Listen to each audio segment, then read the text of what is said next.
everybody. Michelle. Hello, Daniel. OG OG Rose. Rose. One day we'll be completely insane.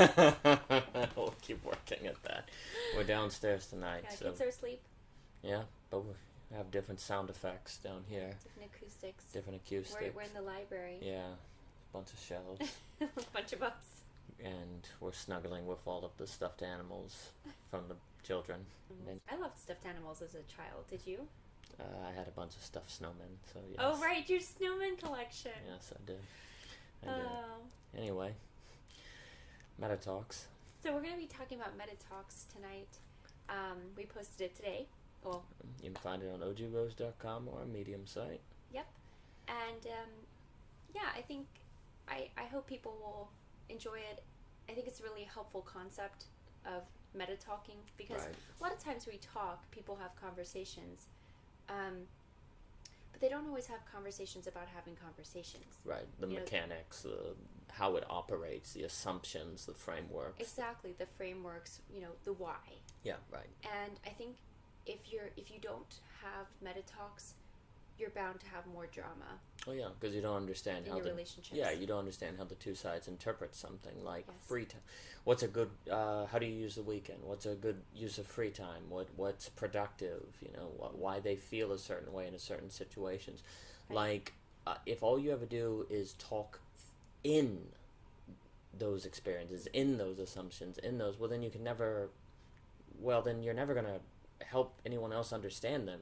Right. Because you're never going to explain them, and so drama becomes almost inevitable all the time. Yeah, absolutely. Well, yeah, and, talking is a lot about just the what, Right. How was your day? What did you do? Which is great. Sure.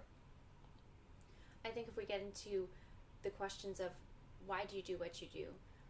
Why did you feel that way about your day? Right. I think that allows for so much more depth in a conversation and a lot more understanding about, the other person you're speaking with.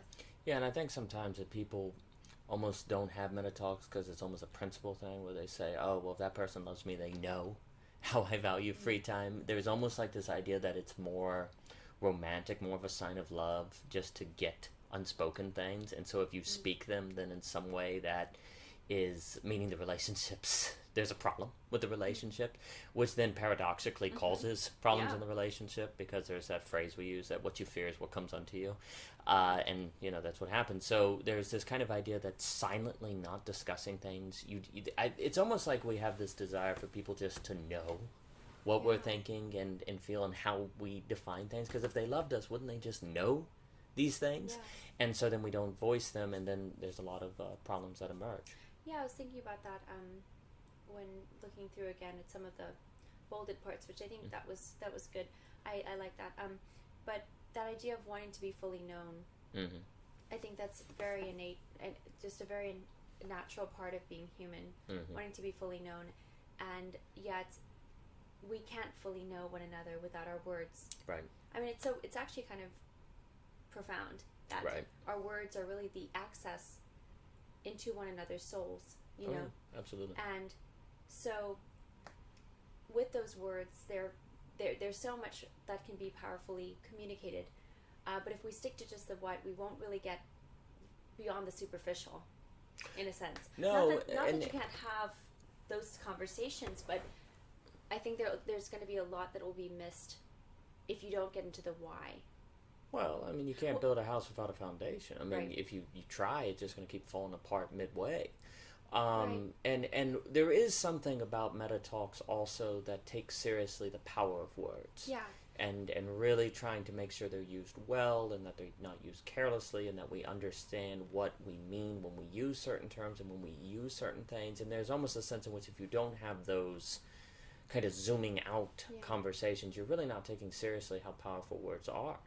Yeah, it's almost like I feel like Metatalks allows you to kind of be backstage. You've got Sure. all the actors there, everyone's there. There's a That's lot good. more words there. I Right. think there's a lot more space because you almost know like you're in rehearsal mode, or it's like behind the scenes, right? So Right. you can. I think that's a great space for just being able to just be a little bit more loquacious and talk and have different ideas and ask the questions where so that when you do translate down to the regular talk, if you will, you're kind of prepared for that. Right. Like you have a more sure footing on that, and also maybe a realization of when, just for example, like when would it be appropriate to ask someone a certain question or not, or Sure. what might be a way to engage in a maybe more, again, small talk type of dynamic that is,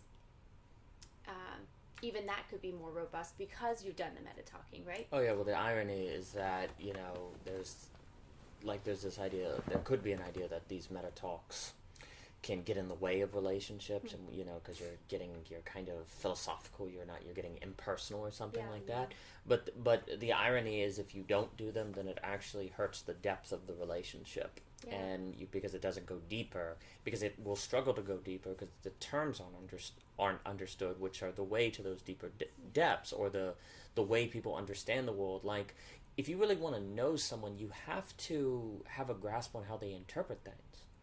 Yeah. And that whole idea of knowing how people interpret things is not usually discussed as being necessary for knowing a person. There's this idea that you need to know what their desires are. You need to know how they feel. You have to know what they think. Yeah. But you never hear anyone say you need to know how they interpret. Yeah, that's very interesting. I think that's why, for me personally, I like to, I think when you find out what somebody's working on, like, for whatever reason, I think art is like an expression of that interpretation. Yeah.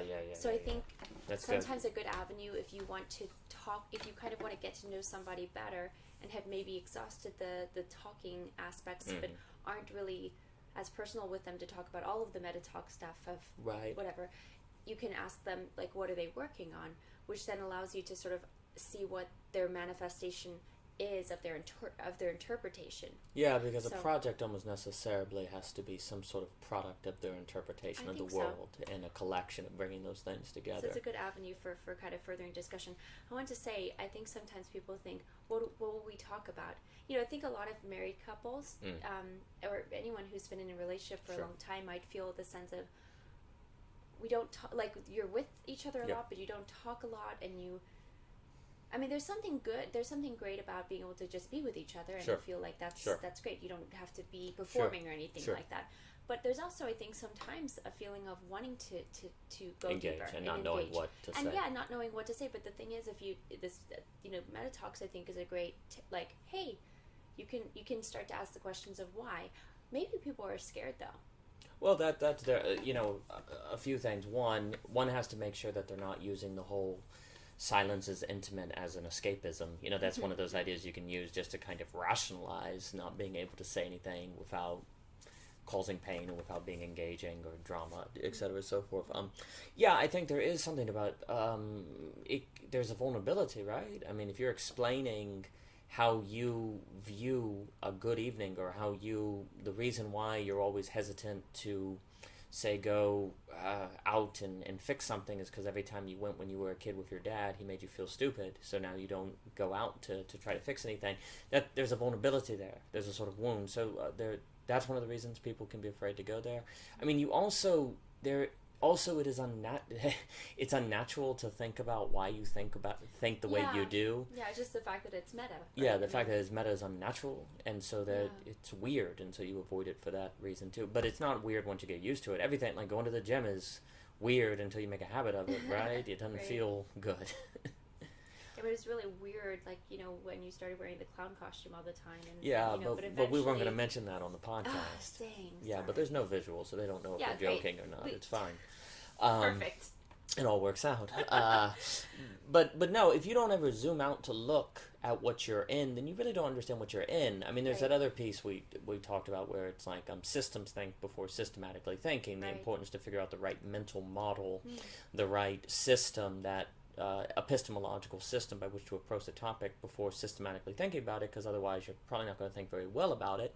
And in some respects, Metatalks is similar to that. It's, in this context, it's focused on relationships, and it's focused on between people. We're talking about the hermeneutical lenses by which people understand the world that they are in. And what's critical to realize is that however you interpret the world, you necessarily think is self-evident. You don't think it's no one thinks they interpret. Interpretation's what other people do. Well, okay, you know, right, we just through read. right. We just see. Right. And that's With your why eyes, you don't, yeah, and that's the problem, right? Because then people don't think they need Metatalks. Other people need Metatalks, but they never need Metatalks because how they see is just, self-evident. Right, and I think two things. One, I think two, Metatalks isn't just I feel like it could be taken as in, somebody just being, they're like, well, I'm meta-talking by, sharing how I'm feeling. Yeah. Or, I don't know, I think or this is how I'm hurt.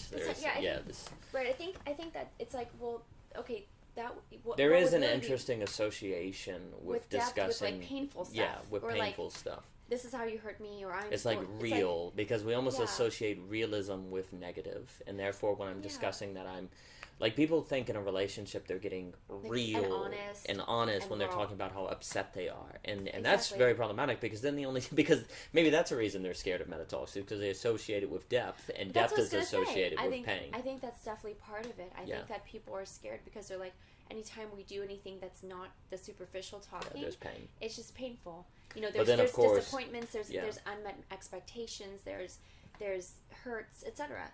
And then the irony there, though, is if the only way to stop that from occurring is to do the deep talk, then you don't do the deep talk to avoid pain, which results in you having more pain. It just goes on in a vicious cycle. Exactly. I mean, as an overarching note, it's very critical to realize that most of the big mistakes in people's lives are self-feeding mistakes. If you're trapped, it's a self-feeding thing. Like very few serious mistakes or errors or problems in your life are one and off. Like where you make it once and it's done. No, the serious stuff has some sort of self-feeding, self-creating mechanism. Hiding, and, it's like a hiding, and then it recreates itself. Yes, and yeah. So, yeah. Well, right, and with that, I think, Metatalk, on a practical example, is, I think to take it from that space of hurt and all of that would really to say, it's humbling though, right? Because you'd have to be like, why am I being critical? Yeah, you turn on yourself. Right. You ask yourself questions. So we Metatalk because I share my real feelings about how I wish Daniel would let me wear his clown costume. Right. Something like that. Then it's like, well, the real Metatalk would be to be like, well, why am I being, why am I so in need of that? And why am I expecting that from you? So yeah, I think a lot of times people are thinking they're talking about why, but they're still talking about what. Yeah, but because it's hard or painful or like they're upset and they don't usually voice when they're upset, they feel like it's the why. It's like the emotion is the motivation behind what they do, therefore it's the why. Yeah.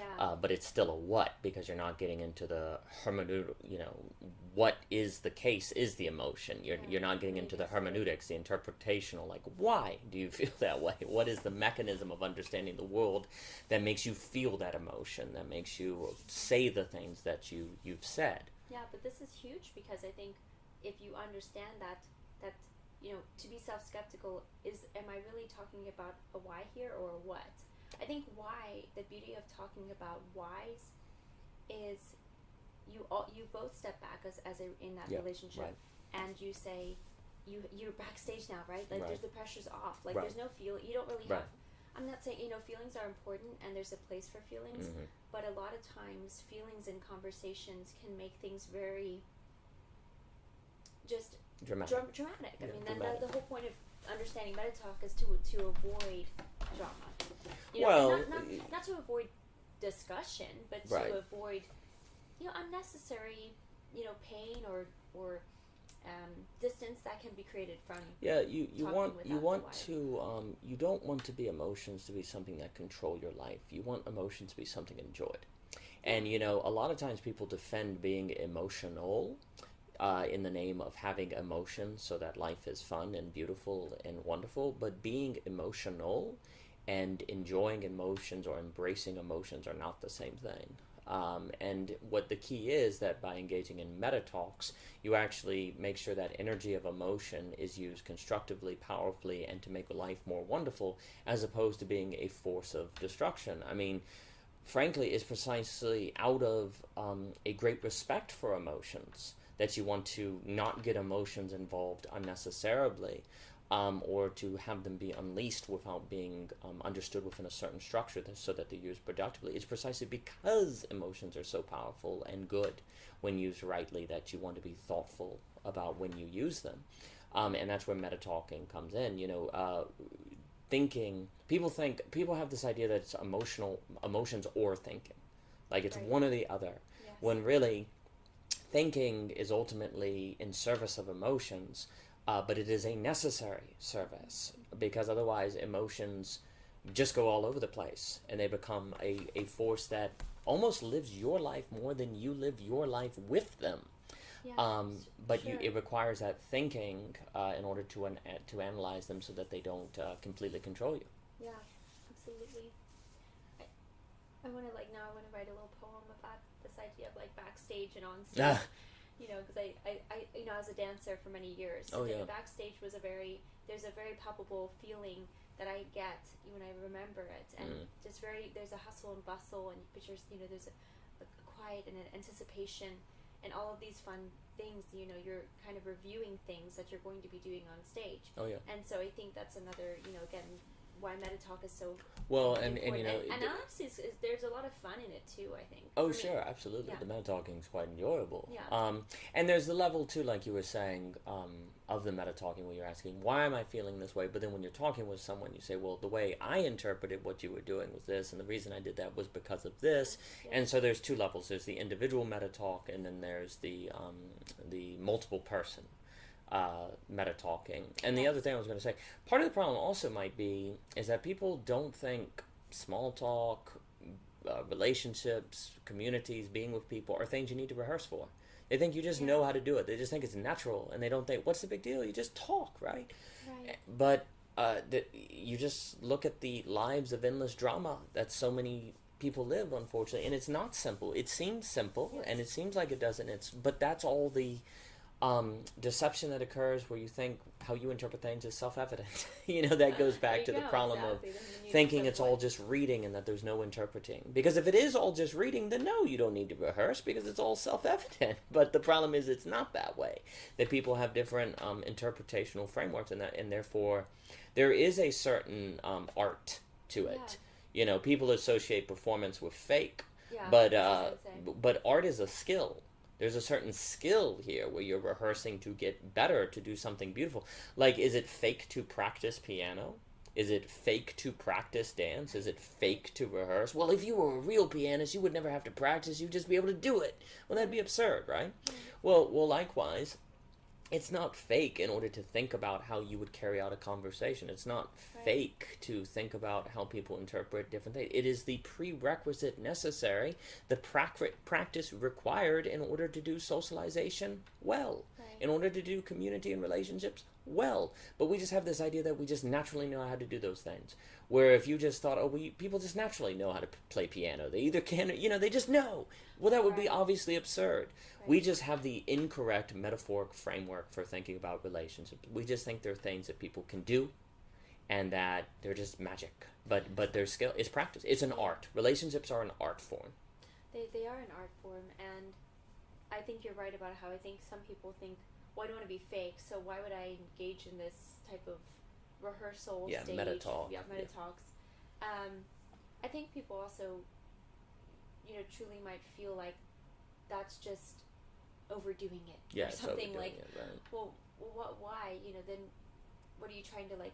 And yes, you can get paranoid about talking with anyone else, then that's not good. But even in that, like if you get to the meta talk stage, you can talk about why you wouldn't talk about certain things, or why would you hold back, or you can talk about reservations in communicating because maybe you have some sort of interpretation of how they might interpret your talking, etc.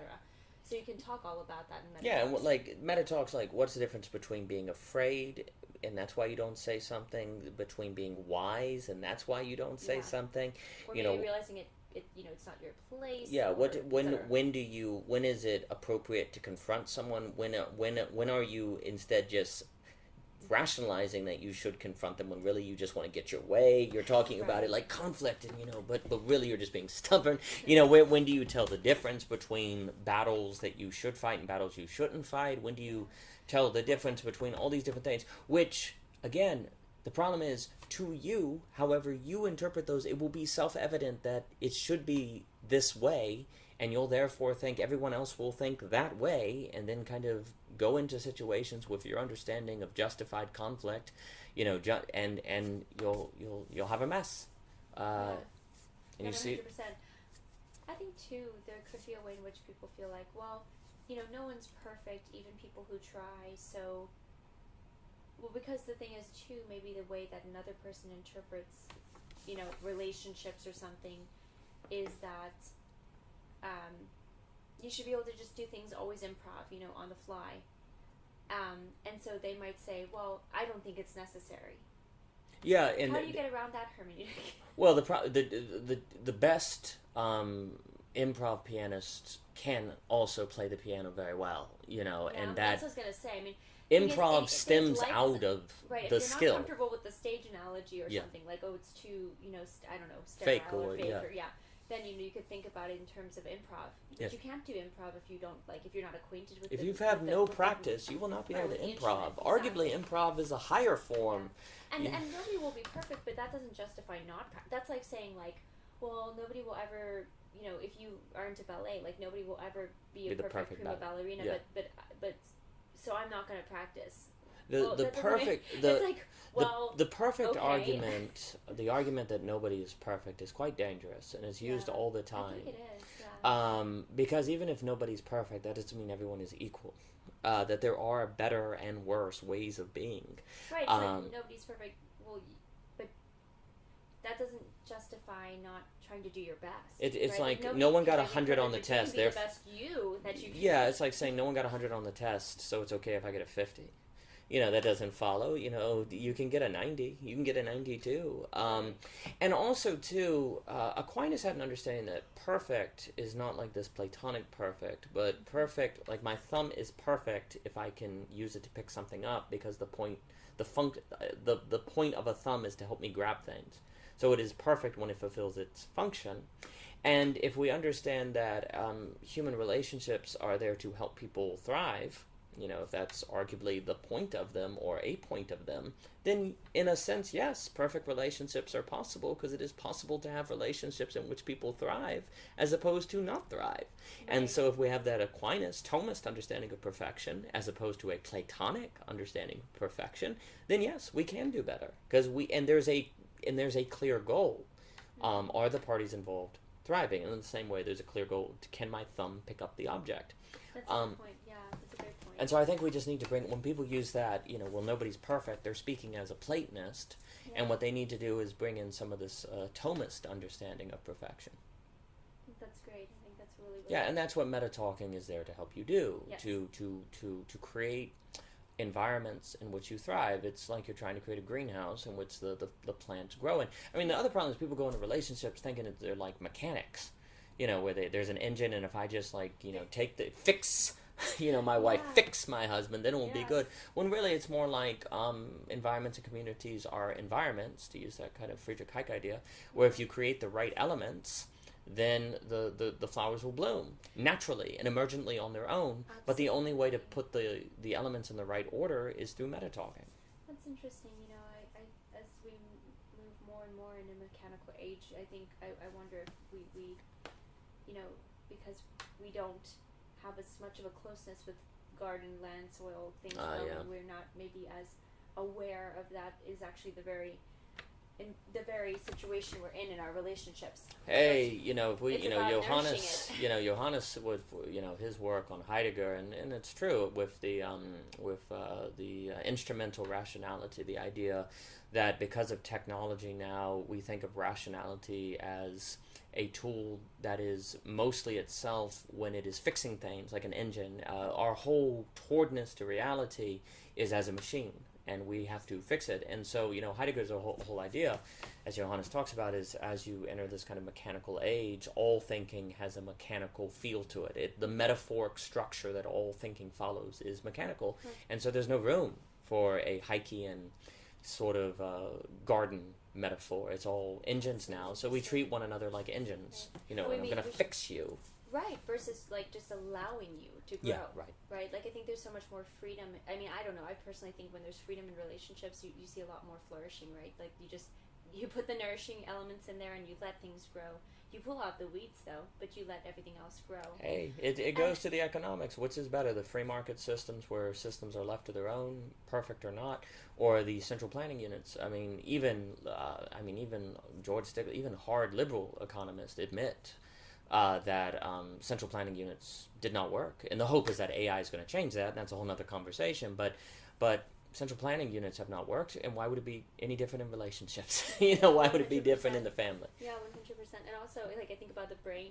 And, a lot of times, like it's like not real. This would be graphic, but like some cartoon brain, and there's gears inside. Yeah. That's what a lot of the modern like analogy or Yes. kind of pictorial things of the brain are.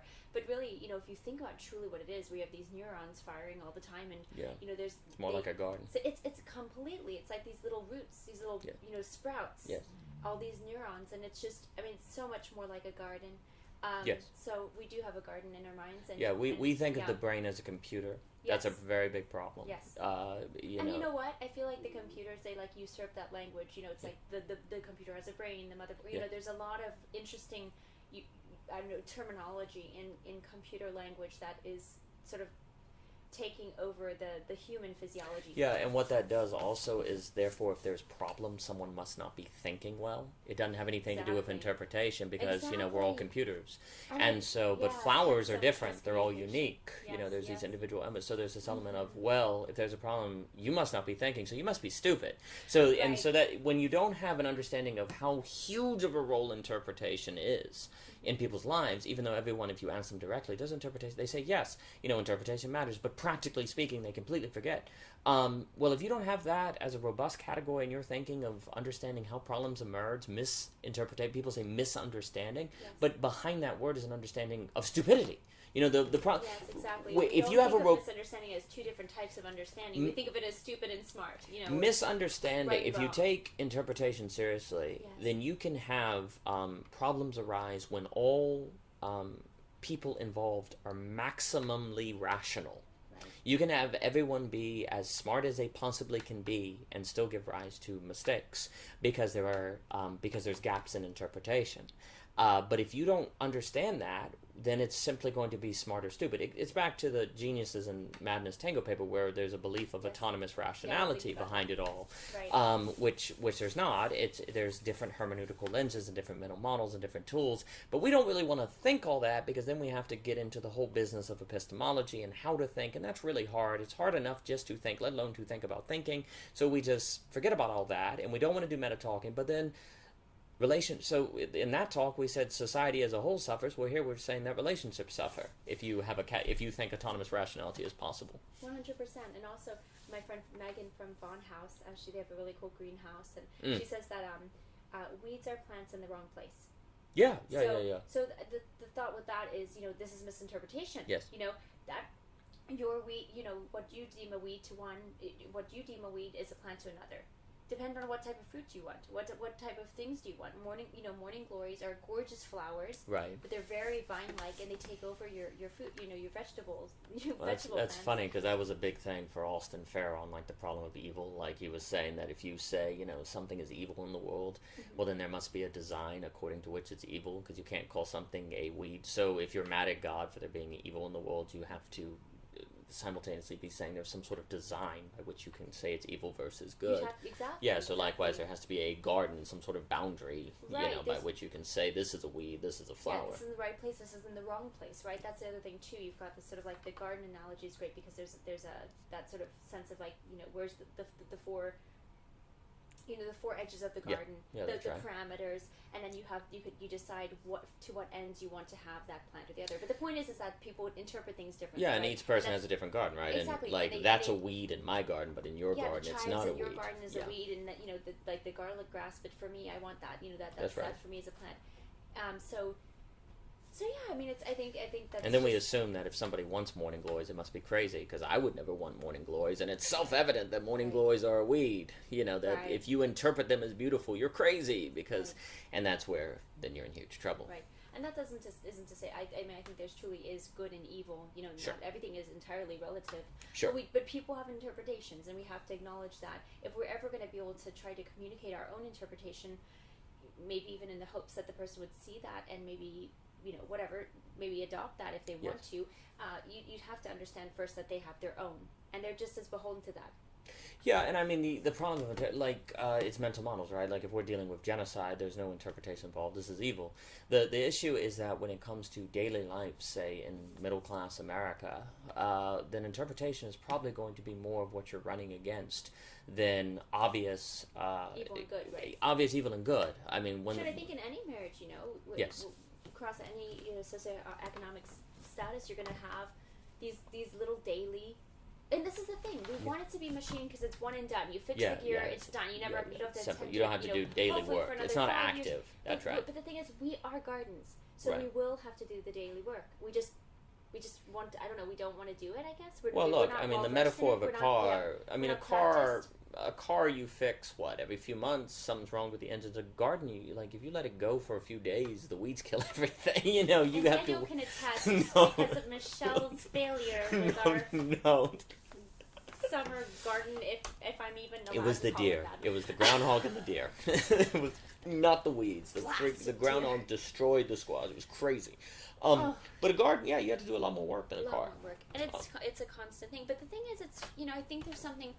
It's work, but there's so much beauty that comes from it if you do it well. Right. It's, but there's some sort of Platonism going on where we're like, well, it shouldn't have to be different. We create this principle where if it was a good relationship, you wouldn't have to do these things. And there's this sort of idealism that makes you kind of, that makes you fall victim to just thinking it should be one and done. And also, you're surrounded by technologies that basically are one and done. So your environment is, putting in your head that metaphor of structure that makes you prone to error. And again, you mix that with the whole idea that they should just know, without me saying anything, because it's a relationship and that they love me. They just would know that I like to do this thing in the afternoon. I shouldn't have to tell them or justify. It should just be understood. And I mean, you can get into, I guess, psychoanalysis there with Cadell, kind of talking about how we have this desire to get back to some sort of primordial oneness before the womb, where you're just one. So there's this hunger for this sort of oneness where you just can telepathy understand things. And I think that's enacted, and you're enacting from that subconscious place in a way that causes drama because you don't even realize you're doing it. Yeah. I was just looking for an excuse to get primordial oneness in there, with that psychoanalysis. So, I'm glad. Well, we have to quote the one and only Cadell. So that's great. So we bring that all together there. But, really great thoughts for sure. And I'm so glad we can talk about Metatalks. Yeah, and then I guess the last thing to say, there's this crazy, one of the also things that has caused so much trouble is this idea of philosophy as being something academics do. If you're a human being, you're going to have philosophical thoughts. You're going to be engaged in philosophical problems. You cannot escape them. But if you think philosophy is something, that other people do and I don't do it, well, everything we're describing, if you're talking about relationships, that is a philosophical act. Yes. Because you're talking about concepts and arranging concepts and putting them together. And so one of the other reasons I think is that people don't think philosophy, as so defined, has anything to do with relationships. And so if you're talking, all of Metatalks sounds like you're getting philosophy involved in relationships, and if they have a train of thought where philosophy has nothing to do with relationships, this is all crazy. Yes. But the key is to understand you cannot escape philosophical thinking. If you are human and you are alive, you will engage in it. 100%.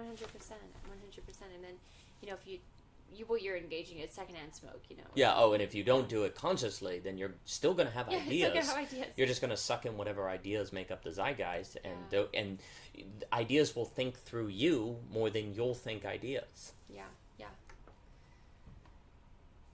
Well, folks, it's probably about 2 now. What time is it? We got carried away. We got We It got was this Metatalking. giant pink stuffed unicorn Unicorn. that Grace had. Man, it's actually the greatest pillow I've ever seen. It's very comfortable, It's and unbelievable. Sam's Club, baby. somehow it inspired us to talk for an hour. Yeah. So, but anyway, this has been OG Rose, Yes, thank you, friends. And again, check us out, www.ogrose.com. and thank you for your time. We always enjoy it.